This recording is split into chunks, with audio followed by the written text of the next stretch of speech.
Assalamualaikum Ustaz. Waalaikumsalam warahmatullahi wabarakatuh. Assalamualaikum warahmatullahi wabarakatuh, Ustaz. Waalaikumsalam warahmatullahi wabarakatuh. Ya, silahkan. Ini sebenarnya pembahasan lama tentang masalah GoPay.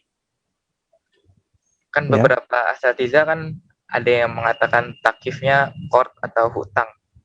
Nah, ini beberapa ada yang menyatakan memberikan muskilahnya seperti bahwa kita itu tidak ada niat untuk memberikan hutang atau kita tidak bisa menarik top up GoPay dan iskal-iskal lainnya gitu. Nah, itu bagaimana menjawabnya Ustaz? Apakah tetap ada takif qard atau berpindah ke sorf atau ijaroh atau wadiah gitu Ustaz?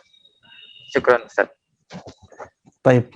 Ya, memang ada beda pendapat dalam masalah itu ya. Kita sikapi dengan sikap yang bijaksana saja. Ya, kita akui adanya perbedaan pendapat itu karena ini memang masalah baru ya. Namun Ana ingin menyampaikan pandangan Ana saja ya. Ana tidak memaksa siapapun untuk mengikuti pandangan ini. Tapi karena ditanya ya Ana sampaikan. Adanya akad hutang piutang itu tidak bergantung kepada niat. Tidak bergantung kepada niat. Kalau orang yang kalau akad yang kita lakukan hakikatnya hakikat qard, maka sudah jadi qard. Tidak harus dengan niat. Tidak harus dengan niat. Siapa yang mengatakan bahwa qard itu harus ada niatnya qard? Tidakkah cukup hakikat itu menunjukkan bahwa itu akad qard? Ini yang menjadi kritikan ya untuk orang yang mengatakan, loh ini kan tidak ada niat untuk qard. Kita katakan bahwa qard itu bisa terjadi tanpa niat. Karena kita melihat hakikat akadnya. Tapi bagaimana hakikat GoPay ini? GoPay itu ya hakikatnya ditunjukkan oleh namanya. Namanya dompet virtual. Ya, dompet virtual. Jadi kita menaruh uang kita di dompet itu. Kita naruh uang di dompet itu. Kemudian pihak GoPay menjamin uang kita. Kalau misalnya uang tersebut ternyata terbakar,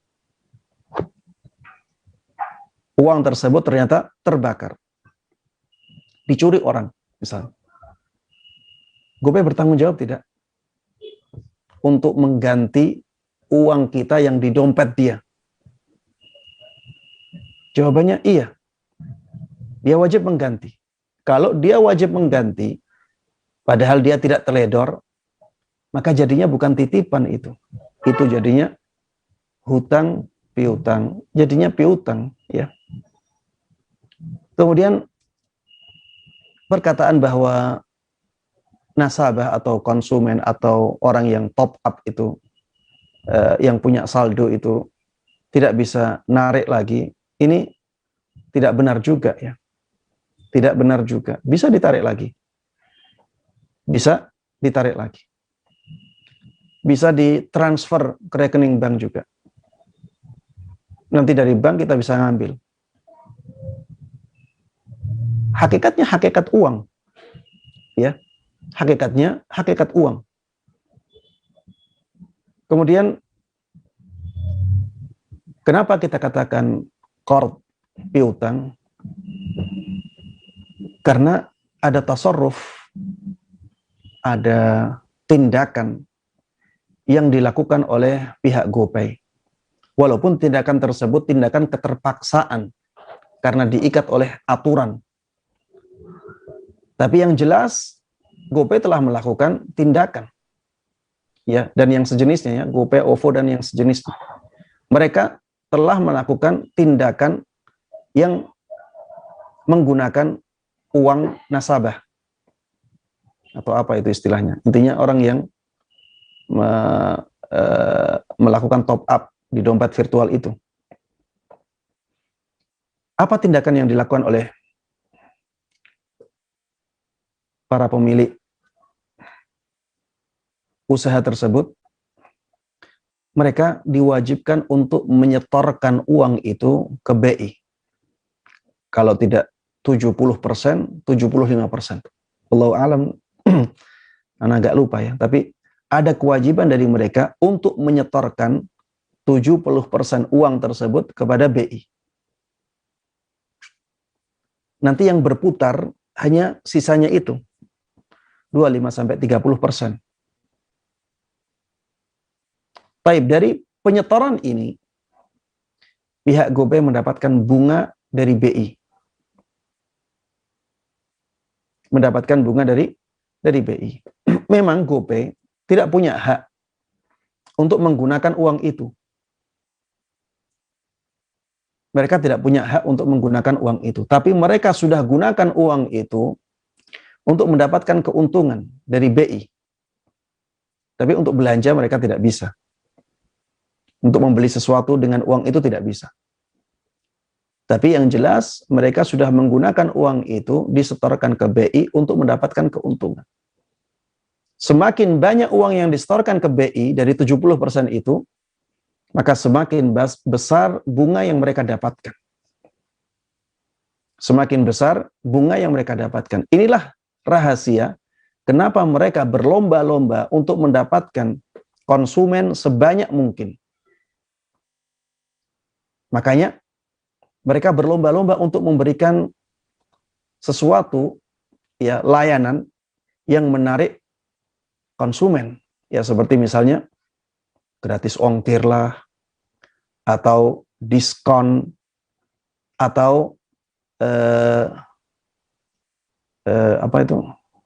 poin, atau hadiah-hadiah yang lainnya. Agar apa? Agar orang-orang menaruh uangnya di mereka. Semakin banyak uang mereka akan setorkan ke BI semakin banyak. Ya. Karena mereka diwajibkan untuk menyetorkan 70%, ya, wallahu alam, atau 75, lupa. Nah, ini harus disetorkan ke BI. Memang aturan ini sebenarnya adalah untuk menjaga agar perusahaan-perusahaan itu tidak nakal. Karena kalau tidak seperti ini, maka dikhawatirkan uang yang terkumpul di mereka malah disalahgunakan. Makanya BI membuat aturan agar uang ini dibawa ke mereka, diamankan oleh BI, tapi BI memutarnya. Ya, BI memutarnya. Dengan putaran itu akan mendatangkan keuntungan. Sebagian keuntungan diberikan kepada GoPay, kepada OVO, dan yang lainnya. Ya. Kalau kita lihat hakikat seperti ini, ya, walaupun tidak ada niat untuk memberikan piutang, tetap saja itu hakikatnya piutang. Hakikatnya piutang. Sehingga hadiah-hadiah yang kita dapatkan dari GoPay, wallahu ta'ala alam, masuk dalam kaidah yang telah disepakati oleh para ulama, kullu qardin jarra naf'an fahuwa riba. Setiap piutang yang mendatangkan manfaat untuk orang yang memberikan piutang, maka itu masuknya riba, atau itu menjadi riba. Wallahu ta'ala alam. Assalamualaikum. Waalaikumsalam warahmatullahi wabarakatuh. Ahlan wa sahlan. Halo Ustadz, tanya Ustadz lebih mudah.